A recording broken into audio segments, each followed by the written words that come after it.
Welcome to the Deep Dive, the show that digs through mountains of information to find those golden nuggets just for you. Today we're tackling a name that's, well, way bigger than just football. It's a global phenomenon, Cristiano Ronaldo. We're not just talking goals here, though, yeah, there are plenty of those. Ronaldo means record-breaking, insane ambition, and this huge cultural impact. For this deep dive, we've sifted through quite a range of stuff. Detailed stats, comparisons with other legends, documentaries looking at his mindset, even studies on his economic and cultural clout. Our mission, basically give you the shortcut, everything you really need to know about this icon, maybe with a few surprises thrown in. Okay, so this incredible journey, like all these stories, it starts way back. Looking at the sources, what were those first, really obvious signs of his talent? Well, his time at Sporting CP's academy was key. He got bumped up to the first team in August 2002. Didn't take long for people to notice. But the big moment, the real turning point, was August 2003. Manchester United signing him for £12 million. And what's really striking is, yeah, that was a record fee in England for a teenager at the time. £12 million. Yeah. For a teenager back then, that was just massive. So digging into those sources, what was it that convinced guys like Alan Hansen, seasoned observers, to bet so big on someone so young? It's interesting, yeah. Alan Hansen, the BBC pundit, after Ronaldo's very first season, he said Ronaldo had massive talent, mesmerizing feet. He even talked about a frightening future for him. And remember, Ronaldo was only 19 then, and he hit the ground running, scored United's 1,000th Premier League goal. That was October 2004. Then he got his second trophy, the League Cup, scoring in that 4-0 final win against Wigan. Hansen really called it, didn't he? Were there any, specific moments or games that just screamed massive talent, the kind of thing that makes a club like United say, okay, we need him? Oh, definitely. There's that legendary Sporting versus Man United game. John O'Shea was marking Ronaldo. Apparently, he had a really, really tough time. Ronaldo was just, unplayable. And that performance, reportedly that's what sealed it, United signed him just 6 days later. It's funny, too. Arsenal apparently thought they had a deal done, but then Sir Alex Ferguson stepped in and, snatched him. Early signs of a superstar, for sure. Right. So Manchester United cemented his status, but then the move to Real Madrid, that was just seismic, completely changed the landscape. How did that happen? And what was the immediate fallout? Seismic is the right word. The transfer to Real Madrid, his dream club, in 2009. 80 million, a world record back then. And the unveiling. 80,000 fans jammed into the Bernabeu. That event alone just screamed Real Madrid's global ambitions, using Ronaldo as the ultimate symbol. And his 9 seasons there, immensely successful. He became their all-time record goal scorer. 450 goals. Astonishing. That number, 450 goals, it wasn't just a statistic. It kind of redefined what a main striker could do, carrying that offensive load year after year at the highest level. And you can't overstate his role in that dominant Real Madrid era. 4 Champions Leagues in 5 years. That's just incredible. It really is. And he started strong, scoring in his first 4 league games for Madrid. Plus, who could forget that bicycle pick? The one against Juventus in the 2018 Champions League quarterfinals. People called it a PlayStation goal. Even the Juve fans gave him a standing ovation. That says something. And the individual awards just kept coming. Consecutive Ballon d'Or, football's biggest individual prize. Plus, he was the first player ever to score in all 6 group stage matches in the Champions League. Just relentless. We see the stats, the trophies, the sheer scale of it all. But peeling back the layers, what did the sources reveal about his mental engine, that drive that just kept pushing him? Yeah, the sources point to this incredibly deep, almost pathological need to win. One source actually used the phrase psychopathically driven winner. That's pretty intense. It's beyond just ambition. It's like he genuinely hates losing or being second best. Think about the Euro 2004 final loss. He was devastated. For most players, reaching a final is huge, but for him, a massive failure. And apparently, even right after winning a Champions League, he'd be talking to Marcelo and Pepe about the next thing. Already focused, that fire just doesn't go out. Okay, so after achieving everything at Real Madrid, why Italy? Why Juventus? That move took a lot of people by surprise. Right. The 100 million transfer to Juventus in 2018, it was huge money. Again, highest ever for a player over 30, highest ever by an Italian club. His reasons. He said he wanted a new challenge. Later, there were hints of maybe feeling a lack of support from the top brass at Real Madrid. Interesting. And beyond the sporting side, it's fascinating how his arrival instantly boosted Juventus commercially. Right. It wasn't just about goals. Exactly. That's the whole Ronaldo effect. It was a gamble, sure. The total package was estimated around $340 million for a 33-year-old, but the payoff was immediate and massive. Not just shirt sales, it changed Juve's whole global image. Their social media following exploded, like over 2.2 million new followers in 24 hours. Instagram jumped from under 10 million to over 33 million. But it wasn't just vanity numbers. Juve used him strategically. They changed kit colors, scheduled games specifically for Asian markets. It was about opening doors, making commercial deals like the one with Konami's Pro Evolution Soccer way more valuable. He made them a global player overnight. Then came that emotional return to Manchester United in 2021.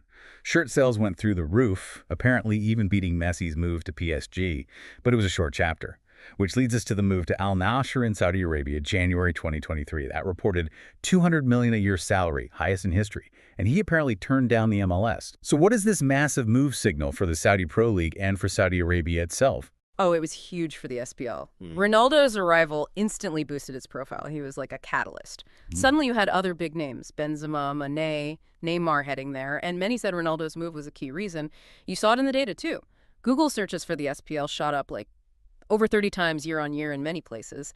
And by the end of that summer 2023 transfer window, the average market value of an SPL team nearly tripled, up to around 60 million euros. So his influence there goes way beyond just playing football. How is he fitting into Saudi Arabia's bigger picture, their Vision 2030 plan? He's absolutely a strategic piece in Vision 2030. That plan is all about diversifying their economy, boosting tourism, and his off-field stuff like sharing pictures of family trips to the Red Sea. That generates insane amounts of media coverage, authentic coverage that ads just can't buy. Like one Instagram post about the Red Sea got over 16 million likes. To put that in perspective, the official Visit Red Sea tourism account would apparently need 80 years to get that kind of organic exposure. It just shows his unbelievable reach. Incredible. Okay, let's shift from the transfers and money back to the player himself. We've got some really interesting data comparing his and Messi's first 100 UEFA club goals. How do their actual scoring styles differ fundamentally?